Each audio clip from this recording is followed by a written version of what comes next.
Okay, magandang araw po sa ating lahat at panibagong balita na naman ang ihahatid nating araw na ito kasi po una nating pag-uusapan ay ito ngang si Senator Amy Marcos ay inilahad na niya yung initial findings sa pag-aresto po kay former President Duterte.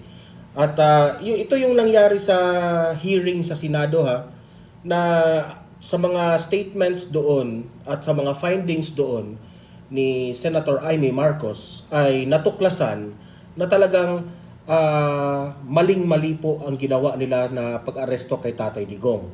At hindi po sang-ayon sa initial findings, hindi sang-ayon kay yung mga pinagsasabi po ni Rimulya at itong ginawa ni Torre. So, ipapakita ko yung video na ito na mismo si Senator Amy Marcos po ang naglahad na itong initial findings nila. Okay? And this is para sa akin ito ay magandang balita po. At least nalaman ng taong bayan na tama po si former President Duterte at yung mga kampo ni former President Duterte na hindi po dumaan sa tamang proseso itong pag-aresto kay Tatay Digong. Okay? Mamaya ipapakita ko 'yan. Ito, pangalawa ng ating pag-uusapan ay ito ngang si Attorney Salvador Panelo, okay?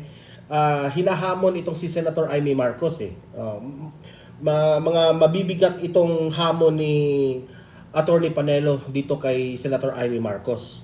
Na kung ikaw talaga ay totoo sa inyong mga investigasyon dito sa Senado patungkol dito sa pag-aresto kay Tatay Digong, mag-file ka ng impeachment complaint laban kay Bongbong Marcos sa iyong kapatid, di ba? At least ako naman kung i-analyze ko yung sinabi ni Atty. Panelo, tama rin naman di ba?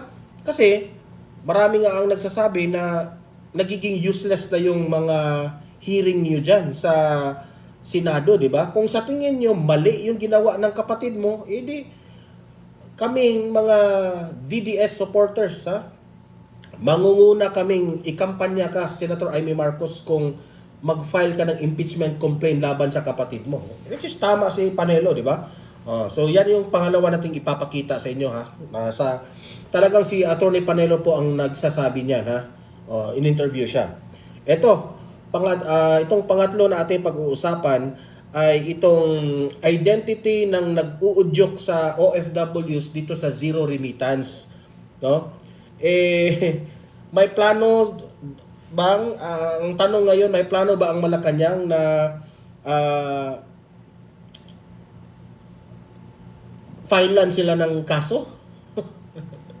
Kasi po kung ganun, pati yung mga ganyang mga galawan, sabi ko, sobrang desperate move itong gagawin ng, di ba? Pero wala pa namang kakasuhan kasi hindi pa nila tukoy kung sino raw yung mga nagpapakalat doon sa pag-uudyok dito sa mga OFWs ng zero remittance.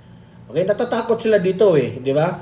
Hindi nila maiintindihan na wala pong nakaisip, wala pong nagbida-bida rito kundi yan lang po ang tanging paraan ayon sa mga OFWs natin na makaganti dito sa administrasyon dahil sa ginawa nila kay former President Duterte, di ba? Mamaya pakinggan natin si Claire Castro patungkol diyan, kung kakasuhan ba nila itong nag-uudyok.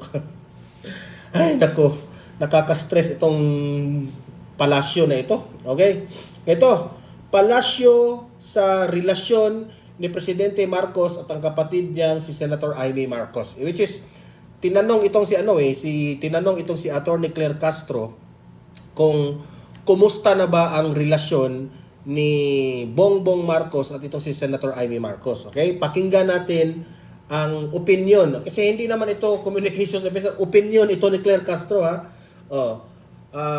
ano ba? May lamat na ba sila? Sino ang nagagalit na ba si Bongbong Marcos kay Amy Marcos? Malalaman natin yan dito. Kasi syempre si Claire Castro malapit ito sa palasyo, so tingnan natin pero meron din siyang opinion dito kay Senator Amy Marcos. Okay? Sa tingin niya, nagtatampo talaga itong si Senator Amy Marcos. Mamaya, ipapakita ko yan lahat sa inyo. Okay? Pero bago ang lahat, bago natin ito itatalakay, help me po muna na i-like at saka i-share itong ating video para guys kakalat ito sa taong bayan. Okay? Importante yan para magising-gising ang mga bangag nating mga mga loyalista. Ay, nako. Sige, sabay-sabay tayong mag-like and share sa Donmar TV. 1, 2, 3, go. Ayan, naka-like and share na ba lahat? And also guys, sa mga bago pa lang dito sa aking channel, mag-subscribe na po kayo para updated kayo lagi sa ating mga balita. And at the same time, ma-notify ang inyong mga cellphones kung meron tayong breaking news at mga bagong uploads.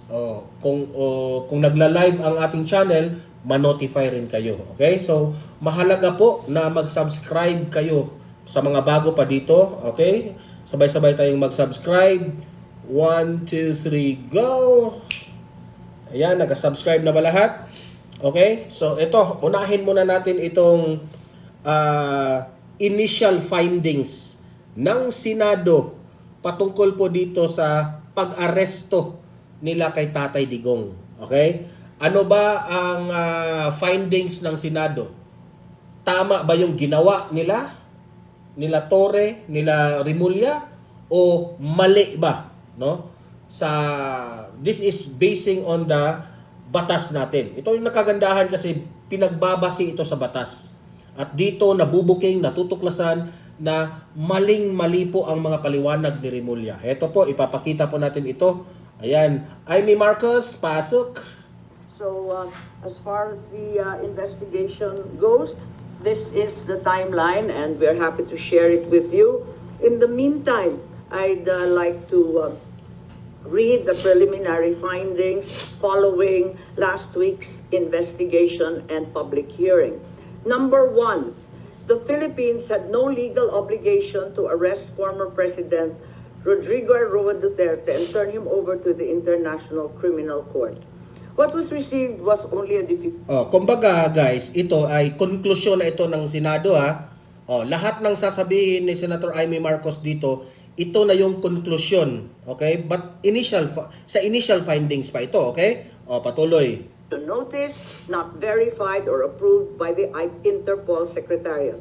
No verification by the Interpol whether the request complied with Article 3 of their Constitution, forbidding Interpol from undertaking any intervention or activities of a political, military, religious, or racial character. Under the terms of the diffusion notice, there was no obligation on the part of the Philippines to turn over former President Rodrigo Roa Duterte to the ICC, absent any request for extradition or request for surrender. Under Article 92 of the Rome Statute, a provisional arrest is followed by a request for surrender. There is also no indication that the ICC even requested for the surrender of former President after his provisional arrest. There is likewise no indication that... Okay, ito ha, natutuklasan ni Senator Amy Marcos na sa mga ganitong paraan na meron pong huhulihin sa isang bansa, ha, ito ay kung membro ang isang bansa sa ICC. Ay, ang procedure pala nito, no, ay ang ICC po mag-request po ng kung sino man ang huhulihin ay magpapadala yan ng request na i-surrender. Kasi tama rin naman yung batas ng ICC na hindi natin alam, baka susurrender lang yung aarestuhin nyo, di ba? So bigyan nyo ng pagkakataon na sumurrender yung gusto nyong arestuhin sa bansang Pilipinas. Di ba? Pero ang nangyari po kay Tatay Digong, hindi nga siya naka-receive ng letter na mag-surrender ka, di ba? Maraming beses na mga ganyan, di ba? Look at what happened sa mga ibang mga kaso. Kung meron pong mga allegations, accusations sa isang akusado, sasabihin niya ng gobyerno na, mag-surrender ka na, di ba? Kagaya nung nangyari kay Bantag dati, di ba? Bakit nagawa niyong pasurinderin si Bantag bago niyo huhulihin, di ba? So, ganun rin. Ang ICC, magbibigay yan ng notice sa Pilipinas na, ito, ibigay nyo to kay former President Duterte na mag-surrender siya. Kasi kung hindi siya mag-surrender, aarestuhin namin siya. Di ba? So, there was no indication galing sa ICC na merong notice na ipasurrender si Duterte. Diyan pa lamang, booking na sila dyan, okay? Na maling-mali ang kanilang ginawa na inaresto nila kaagad. Play. ICC requested extradition after the arrest. Finally, the argument of Secretary of Justice Remulla is deeply flawed inasmuch as international humanitarian... Ang argumento po ni Remulla is deeply flawed raw. Meaning to say, si Remulla, sa madaling salita, nagpalusot lang. Gawa-gawa ka lang ng explanation para makalusot ka. Di ba? Isa na doon, ha? Isang rason ni Remulla na nakakatawa po. Ang Pilipinas, ang ICC po has no jurisdiction sa bansang Pilipinas. Pero sa individual, meron. Ay, naku, Remulla. Saan sigurong batas yan nakuha niya? Play. Customary law cannot apply. He is accused of crimes against humanity, not war crimes. IHL refers to war crimes. Procedural administrative matters such as court processes do not become part of customary international law. IHL is international customary law, but the jurisdiction of ICC cannot be considered customary under IHL. The second finding, the Philippine government... Ibig sabihin ni Senator Amy Marcos ay hindi naman yun, itong pangyayari po kay former President Duterte, no? Hindi naman ito war against crime. Ibig sabihin doon? Hindi naman ito giyera, 'di ba? So, diyan pa lang, hindi to pwede na mapunta sa ICC. Okay? Kasi po ito ang mga gobyerno po under our PNP ang nag-operate dito sa mga, sabi nga nila, biktima raw ng EJK. 'Di ba? So diyan pa lamang hindi talaga pwedeng ipa-ICC si former President Duterte, 'di ba? Patuloy. To assist the ICC to arrest the former president. The administration already started preparations prior to March 11. The PNP mobilized units on March 10.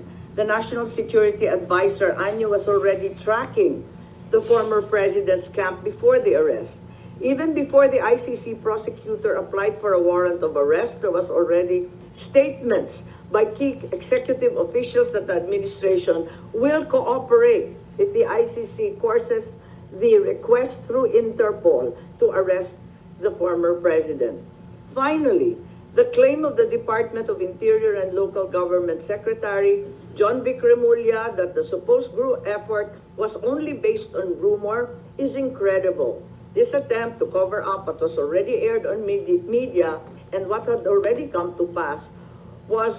So, ibig sabihin, yung mga pinagsasabi po ni John Vic Remulla, gawa-gawa lang yun. Nagsisinungaling ka pala, John Vic Remulla. An indication of a comprehensive plan to arrest the former president already being in place even before the date indicated in the ICC warrant. Actually, tama eh.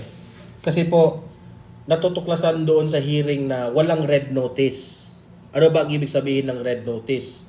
Walang red notice galing sa Interpol na si Duterte po ay wanted na, kaya arestuhin. 'Di ba? So, inamin yan na mismo ni John Vic Remulla. Pero ang palusot niya, rumors lang daw. Chismis lang daw. Kaya nila inaresto, 'di ba? Sobrang sablay. March 11. Finally, my third preliminary finding was that there were glaring violations of the rights of the former president. The constitutional safeguards guaranteeing liberty and due process of law were not observed. No warrant was issued by a Philippine court. The arrest did not fall within the exceptions of a warrantless arrest. Meanwhile, General Torre invoked 125 article of the revised penal code, only applying to warrantless arrest. The constitutional safeguards for the right to liberty of abode were also disregarded. No court order was issued mandating that the former president be taken out of the Philippines against his So, ito, klarong-klaro po dito sa initial findings ni Senator Amy Marcos na maling-mali po ang pag-aresto ni Torre kay Tatay Digong. Unang-una, hiningan sila ng warrant of arrest sa akusado, which is si former President Duterte. Hindi sila nakapagbigay. Okay? Marami silang palusot na nandun lang daw yun sa electronic, tapos kung ano-anong mga sinasabi nila, di ba? At the end of the day, sa findings mo nila ni Senator Amy Marcos, para na ring warrantless arrest yung nangyari. And at the same time, hindi po pwede na ipasakay sa eroplano si Tatay Digong tapos dalhin doon kaagad sa The Hague sa ICC. Kasi dadaan yan sa custodial state, which is ang korte natin sa Pilipinas, which is hindi nila ginawa. At isa pa, walang instruction o mandate ang korte natin sa Pilipinas na ganun yung gawin. Okay? Ito yung korte sa Pilipinas, sasabihin nila sa PNP, ako raw yung Supreme Court. Oy, mga taga PNP, hulihin nyo si Duterte, tapos isakay nyo ng eroplano, tapos idala nyo doon sa ICC. Walang ganong nangyari raw. Ayon yan sa findings sa Senado ni Senator Amy Marcos. So, maling-mali talaga. Napapahiya sila ni Torre dito eh. Sobrang napapahiya sila dito. Will. Former President Duterte was deprived of the right to be visited or to have conferences with immediate family members under Section 2F of Republic Act 7438. General Torre admitted he did not allow Vice President Sara Z. Duterte to visit former president in Villamor Air Base contrary to RA 7438. So, anong ibig sabihin ni Senator Amy Marcos? Paglabag na naman ito sa ating konstitusyon o sa batas natin. Noong si Tatay Digong po ay humingi siya ng ang kanyang anak na si VP Sara ay makapasok at makita siya during sa time na pag-aresto ni Tatay Digong, ay hindi po pinayagan ni Torre. Maling-mali yun. Okay? Pahiya ka na naman, Torre, dyan. That is very clear, Meron po dyan sa batas.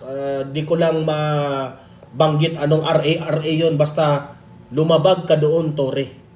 Isa yun sa mga initial findings po ng hearing sa Senado. Kaya pahiyang-hiya kayo. Kasi itong si Torre, bida-bida kasi May hilahin ko yan eh. May paganon ka pa. Di ba? Pero, hindi mo nirespeto nang nilekturan ka ni Tatay Digong. You never bothered to listen. Kasi if you listen, dapat sana tumawag ka sa Supreme Court o ito po yung reklamo ni Tatay Digong. Wala. You never bothered to listen, inaresto mo kaagad, sinakay mo sa eroplano, dinala mo doon sa The Hague. So, kaya nagagalit ang taong bayan sa iyo, 'di ba? Tanga ka. Former President Duterte was further denied the right to be brought to judicial authorities under Article 59 of the Rome Statute. The former president was also denied the right to apply for interim release under Article 59 of the Rome Statute or the right to apply for bail under prevailing jurisprudence. Kaya sabi ko nga sobrang talino itong si former President Duterte. Bago siya pumayag na isinakay doon sa eroplano at dalhin doon sa Dahig, marami siyang ginagawa sa pag-aresto. Kasi merong mga question si Tatay Digong na hindi sumang-ayon itong si Torre that will lead, pwede itong i-counter sa kanila at I don't know if possible ba na makasuhan sila ni Torre dito. Kaya nga Torre importante dito utak. Di ko nga alam Torre bakit naging general ka, naging nandyan ka sa posisyon mo, wala ka palang alam sa batas at nagbida-bida ka. You should have consulted your higher ranks. Di ba? It's very obvious na nagbida-bida ka, nagpasikat ka sa ginagawa mo, na nagtapang-tapangan ka. Anong nangyari ngayon sa inyo? Ayan ito yung pagbabasihan ng ICC. Kasi irerespeto rin to ng ICC kung ano yung findings dito sa Senado good luck na lang sa'yo. Na extradition. However, during the public hearing of March 20 here at the Senate, the Secretary of Justice insisted on the inapplicability of the Rome Statute. But a DOJ certification signed by Prosecutor General Richard Fadulion stated very clearly that the DOJ made the following determinations. As competent authority of the custodial state, the arrest issued complies with Article 59 of the Rome Statute. To recall, DOJ spokesperson Clavano released a statement last March 13 saying, ang naging role namin ay... Clavano, good luck sa iyo dito. Good luck talaga. Competent judicial authority. Kami na ang nag-attest na lahat ng proper processes ay ginawa. Similar to Prosecutor General Fadulion, the DOJ spokesperson showed that the article cited in the Rome Statute had been complied with. Therefore, it's apparent that the DOJ first tried to convince the public that the requirements under Article 59 of the Rome Statute were complied with, and then later on, when such stance became untenable, decided to ditch Article 59 and the Rome Statute altogether and pursued another theory, extrajudicial. Ito hindi ko nga alam kung paano nila ito plinano. Kasi kitang-kita naman natin na there was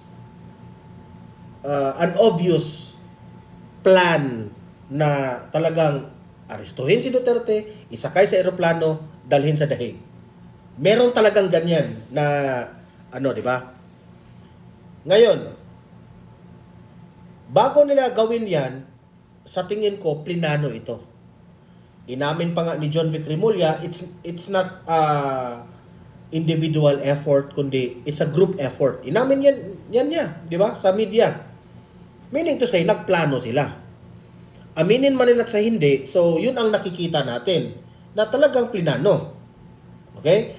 Ang tanong dito, bakit kung nagplano man sila dito, bakit hindi nila natuklasan itong procedure ng pag-arrest kay Tatay Digong?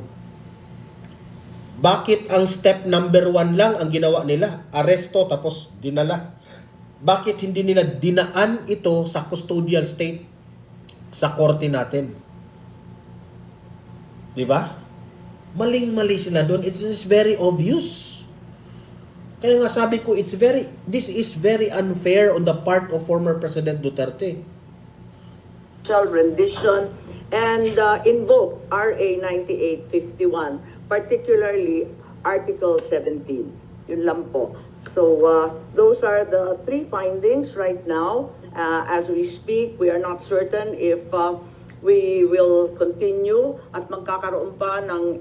So ano pa let's wait and see kung meron pang pangalawang hearing dito. Okay? O meron pa silang findings. Pero yun yung tatlo na konklusyon nila na mali, no? Yung unang-una, yung hindi po ito pasado po, no? Itong crime, war against, kasi ang ang mapapasalang dito is yung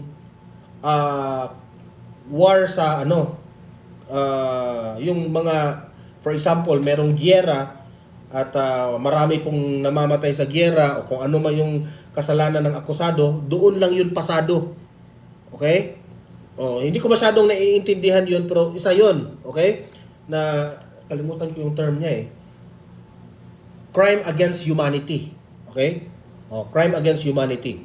Pangalawa, yung hindi po binigyan ng tamang pagkakataon po yung rights ng akusado. Meaning to say, yung rights po ni former President Duterte hindi po na anong tawag doon? Hindi po napagbigyan. Okay? Humihingi si Tatay Digong, marami pong mga rights na hindi po nila na-execute. Yun pala yung term. Okay? Yun yung pangalawa. Ang pangatlo, na itong wala tayong jurisdiction, walang jurisdiction ang ICC dito sa Pilipinas at maling-mali po ang the way na inaresto itong si Tatay Digong. Wala sila nag-follow ng tamang procedure. Okay? So, ayan, good luck sa inyo ha. Sa statement na ito ni Senator Amy Marcos, pahiyang-pahiya sila dito. Okay? At heto, dahil dito sa pahayag ni Senator Amy Marcos, natanong itong si Panelo, no? Na anong masasabi mo, Attorney Panelo, na talagang pinatunayan ni Senator Amy Marcos na maling-mali po yung pag-aresto ng mga administrasyon na ito kay Tatay Digong. Hinamon tuloy itong si Amy Marcos na kung sa tingin mo, Amy Marcos, which is tama rin naman si Panelo kung sa tingin mo, Amy Marcos, maling-mali yung ginawa ng kapatid mong Bongbong Marcos, sige nga, mag-file ka ng impeachment complaint. Kung ganyan ka kaseryoso dito sa hindi ka sang-ayon dito sa nangyari kay Tatay Digong, di ba? Tama si Panelo. Ito, panoorin natin itong si Panelo. Play. Talagang mali ang ginawa ng gobyerno ito at ang ulo ng gobyerno ay ang iyong kapatid. Maghain ng impeachment laban sa kapatid mo kapag siya ay culpable violation of the Constitution. O yun, nahabol mo sa kanya. Hindi lang kasalanan. Diba? Basing on the initial findings ni Senator Amy Marcos, maraming mga paglabag sa ating konstitusyon. So mag-file ka ng case, di ba? File ka ng case, mag-file ka ng impeachment sa kapatid mo, di ba? 'Yun ang tama. Hahanga yung taong bayan. Regarding po doon sa Senate hearing nila Senator Amy Marcos, ano po masasabi niyo doon, sir? Dahil wala sa kaalam. Sabi ko na yan, yung Senate meeting na yun, sabi ko, kasi hindi ko sabi niya, gusto niya kalaban kung ano nangyari. Anong nangyari? Video na nga lahat, kita na ng bumutong ano nangyari. Sabi niya, sumala ba kung sumunod ang pulis? Alam na namin lahat, hindi sumunod ng pulis sa batas Tama. So, malaman, kung may jurisdiction o wala, kung meron bang ano yung interpol. Lahat ng yun, alam na natin So, kaya sabi ko, hindi ba tinanong ako ng mga reporters sa isang forum? Kasi before nagkakisa na Senate hearing, sabi niya, hindi na siya atin ng rally ng alyansa. O di ba sagot ko, wala, kahit yung pala. Sagot ko, mulay lang mo. Kahit alam mo, ang problema sa babae, namangkasya sa dalawang ilog. Kumukuha, gusto niya kumuha ng boto sa Duterte, gusto niya rin kumuha ng boto sa Marcos. Binabalatan. Ito ha, si Attorney Panelo po, naniniwala siya na itong si Senator Amy Marcos, ginawa niya itong mga hearing na ito na kuno ipinagtanggol si Tatay Digong, pero ang paniniwala po ni Atty. Panelo, namamangka siya sa dalawang ilog. Lagi naman nating sinasabi yan dito sa ating channel, di ba? Na gusto niya na makakuha ng boto dito sa mga Duterte, gusto rin niya makakuha ng boto dito sa mga loyalista. Hindi yun po pwede. The only way na maniniwala ang taong bayan sa inyo, Amy Marcos, is that mag-file ka ng impeachment complaint laban dito sa kapatid mo. Kung talagang totoo ang pagkampi mo kay Tatay Digong. Kasi yung ginawa ng kapatid mo, maling-mali. Kasi naniniwala ito si Atty. Panelo na yung mga hearing doon sa Senado, tama rin naman na hearing yun, pero sabi ni Panelo, kasi lawyer siya parang sinabi niya na bakit mo pa kailangang mag-hearing na alam naman natin yun. Sa simulat sa poll, kitang-kita yun sa mga videos that was uploaded sa social media na maraming mga pinaglabag sa batas yung pag-aresto. Di ba? So, ibig sabihin, siguro ni Atty. Panelo na parang pakitang tao lang yung hearing na yun. Di ba? Parang ganun po yung datingan sa sinabi ni Atty. Panelo. Kaya, sabi ni Panelo, maniniwala ako sa iyo, Amy Marcos, kung patunayan mo. Kasi alam mo na maraming mali sa ginawa ng kapatid mo, mag-file ka ng impeachment complaint. Pero nakakagula pa siya na tinitaas ang kamay niya ng kapatid niya.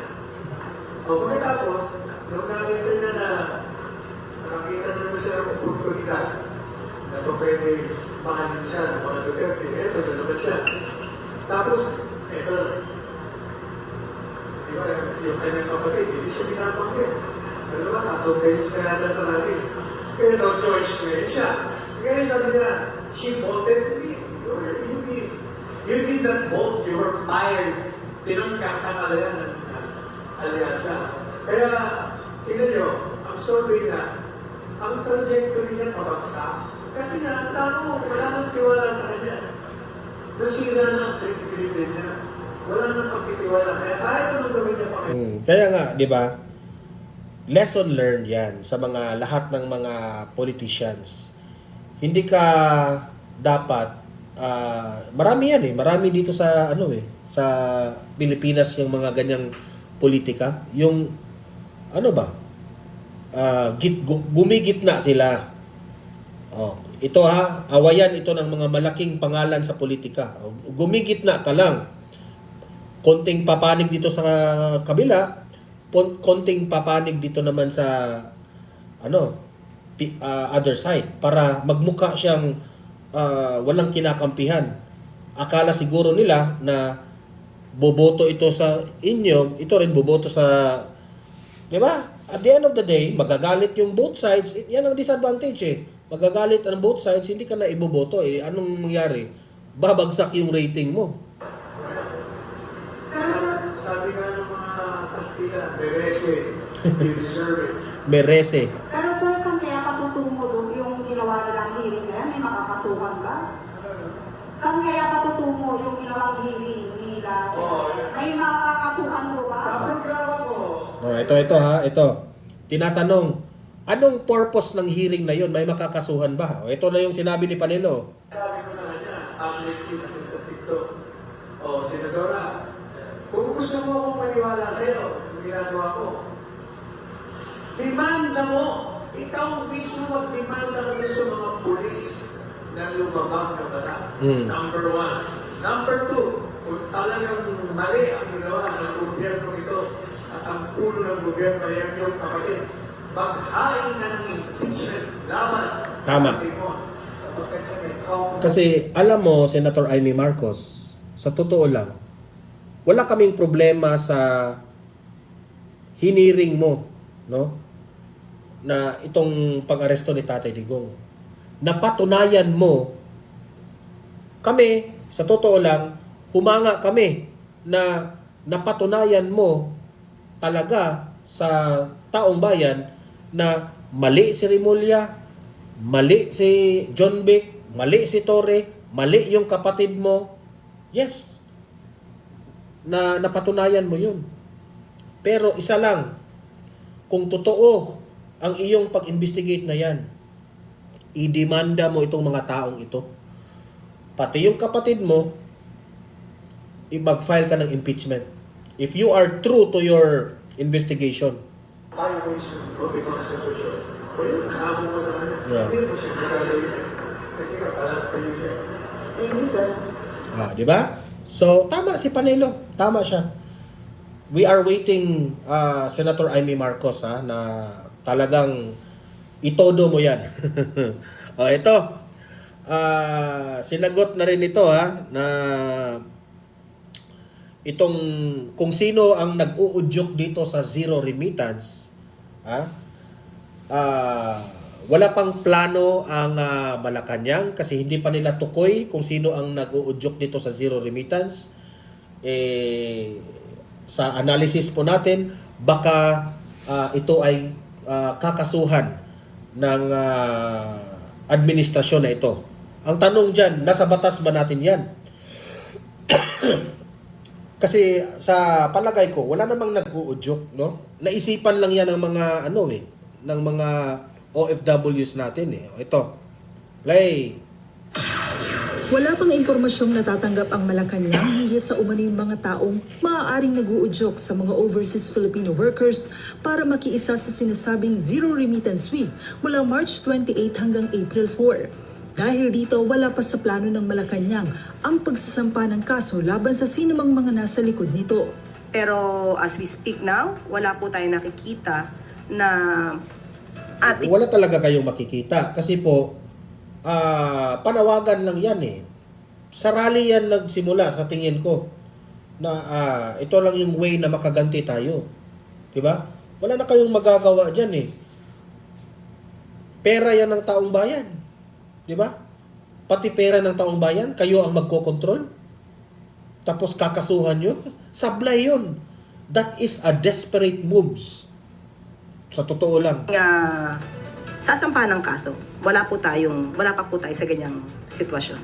Ayon sa Malacanang, hindi nila pipigilan ang sinumang OFW na nais makilahok sa nasabi Hindi nila pipigilan pero kakasuhan nila kung matuklasan nila. Ay nako. protesta. Gayunman, binigyang diin ng palasyo na hindi kalaban ng mga OFW ang gobyerno. Choice po kasi ng OFW kung sila'y magpapadala ng kanilang remittance o hindi. Wala po tayong hahadlangan kung ano man ang kagustuhan nila. Pero muli, tayo ay mananawagan sa mga OFWs. Ang gobyerno po ay hindi nyo po kalaban. Hindi, mga OFWs, hindi raw kalaban itong administrasyon na ito. Hindi nyo raw kalaban sila. Kung hindi kalaban itong administrasyon ni Marcos sa mga OFWs, bakit sinaktan? Bakit sinaktan ang mga damdamin ng mga OFWs? Sa pag-aresto nyo kay Tatay Digong, nasasaktan po ang mga OFWs. Kasi noong panahon po ni Tatay Digong, mahal ng administrasyon itong mga OFWs. Now, itong administrasyon na to,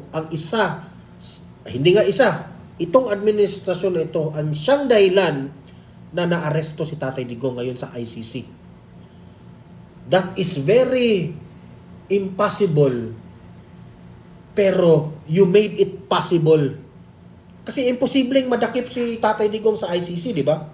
But this administration of Bongbong Marcos, he made it possible na maaresto si Tatay Digong sa ICC. At dahil doon, nasasaktan po ang mga damdamin ng mga OFWs. Kung hindi kayo kalaban, kayong administrasyong Marcos, as what Attorney Claire Castro said, bakit nyo sinaktan ang mga damdamin ng mga OFWs? Wala kayong karapatan para pigilan sila sa kanilang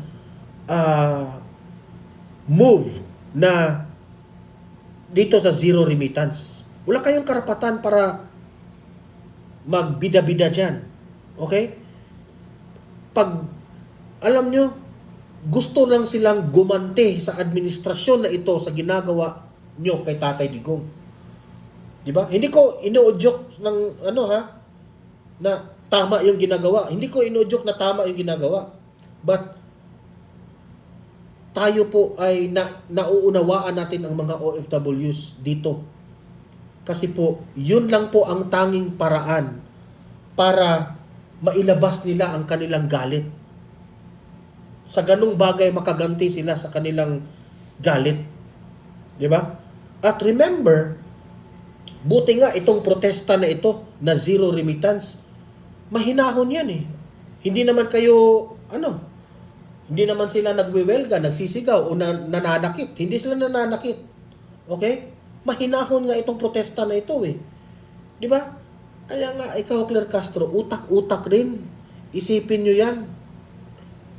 Kami po ay kakampi. Naniniwala ang Malacanang na marami pa ring mga OFW ang hindi makikiisa sa Zero Remittance Week dahil batid umano ng mga ito na ang kanilang mga pamilya ang pangunahing apektado dito. Noon natin po sinagot ang patungkol dito na zero remittance, nakita ko po sa ibang mga comments na yung mga ibang OFWs ay sinabi nilang hindi sila lalahok. Saan comment yan? Ipakita nyo. Yan ang hirap sa iyo, Claire Castro eh. Saan ang ebidensya mo? Sige nga, kami na naman ang hihingi ng ebidensya.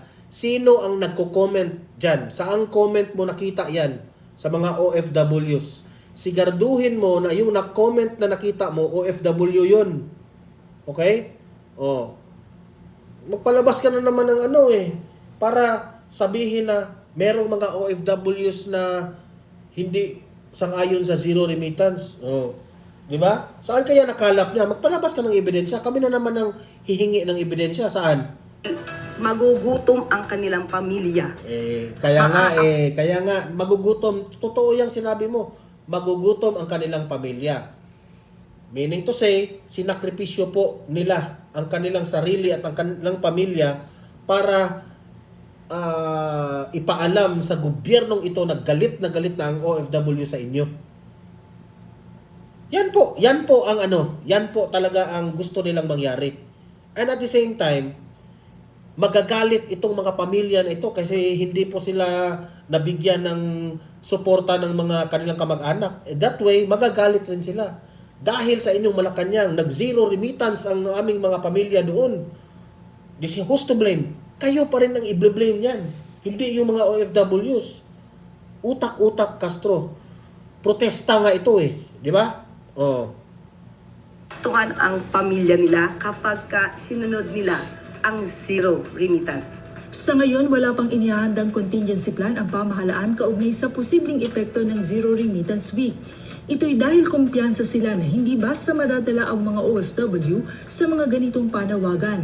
Dinipensahan rin ng Malacanang ang naging pahayag ni Presidential Legal Counsel Juan Ponce Enrile kaugnay sa Isa pa itong si Enrile, sablay rin itong kanyang pahayag dito eh. posibleng pagbawi ng mga benepisyo sa mga OFW dahil sa Zero Remittance Protest.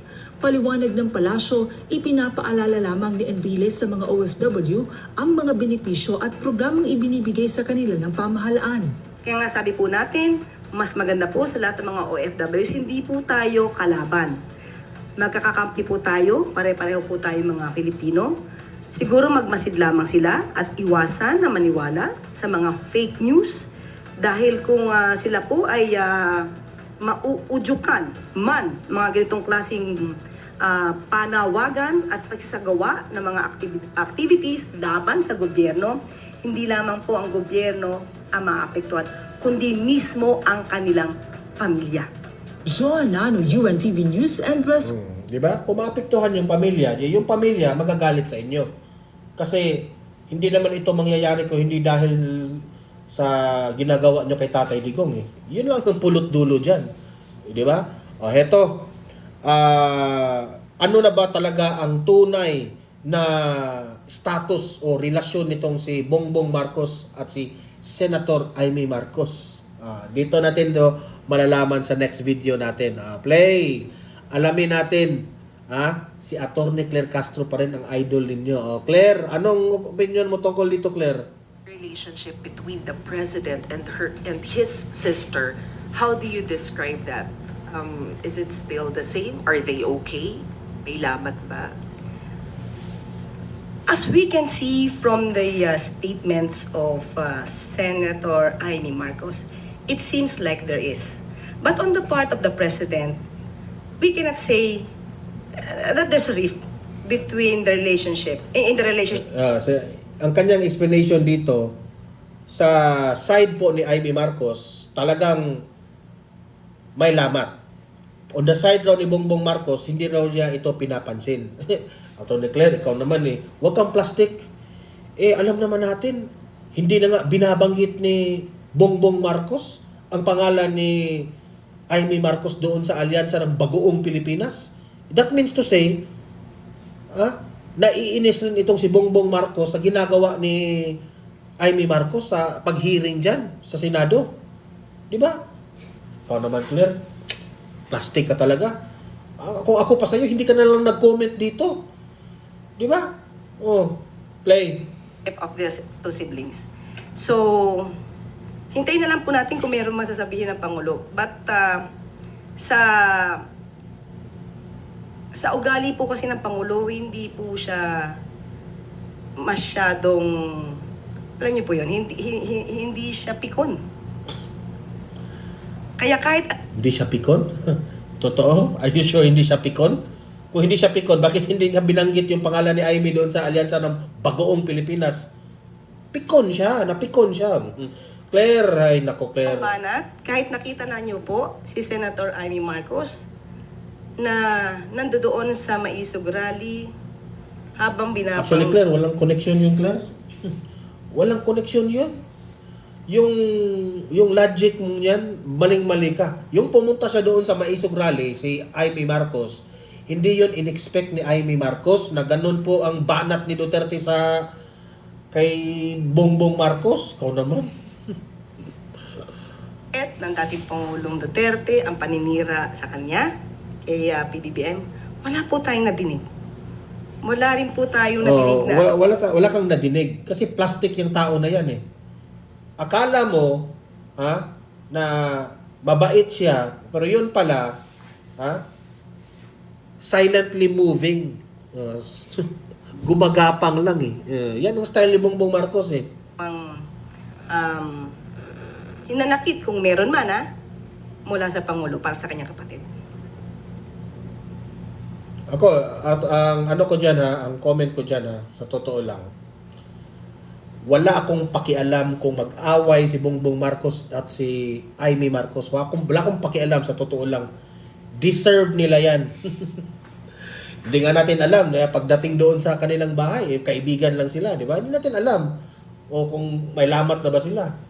Pero wala akong pakialam. Kasi itong dalawang taong to, ito yung dahilan na trinahidor nila ang mga Duterte. Wala akong pakialam dyan kung mag-away sila.